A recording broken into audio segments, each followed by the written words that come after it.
నేను చాలామంది స్వాములతో మాట్లాడాను. వాళ్ళు ఆందోళన నుంచి వచ్చిన వాళ్ళు ఉన్నారు. ఈ నియోజకవర్గమే కాదు, చుట్టుపక్కల నియోజకవర్గాల నుంచి దూరం అనుకోకుండా ఈరోజు చాలా అయ్యప్ప పడి పూజలు ఉన్నప్పటికీ మీ మీద అభిమానం అనుకోండి, మీరు చేసే కార్యక్రమం బాగుంటుందనో చాలా దూరం నుంచి వచ్చిన వాళ్ళు కూడా ఉన్నారు. అవును, అది మేము కూడా ఇప్పుడు నర్సాపూర్ వాళ్ళు కావచ్చు, జోగిపేట వాళ్ళు కావచ్చు, చాలామంది వచ్చి కలిసినారు. ప్రతి సంవత్సరం మీరు చేస్తారన్న అప్పుడు సివిల్లో ఉన్నప్పుడు కూడా చేస్తూ ఉన్నారు. ఇప్పుడు కూడా అదేవిధంగా దినదినాభివృద్ధిగా మీరు పెద్ద ఎత్తున కార్యక్రమాలు చేస్తారు. మీరు చేసే పూజా కార్యక్రమాలు భక్తి శ్రద్ధలతో చేస్తారు కాబట్టి ఈ పూజా కార్యక్రమంలో పాల్గొనడానికి మేము అందరం ఇక్కడ వచ్చామని చెప్పడం జరిగింది.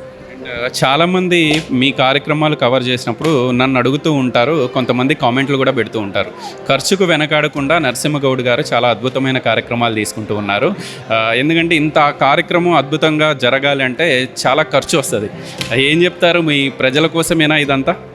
మేము ప్రతిసారి చెప్తూ ఉంటాం, అయ్యప్ప ఆశీస్సులు, ఆ గణపతి ఆశీర్వాదము ఎల్లప్పుడూ మాపై ఉంటుంది. ఆ భగవంతుడి ఆశీస్సులతో ఈ కార్యక్రమాలన్నీ చేస్తూ ఉన్నాం.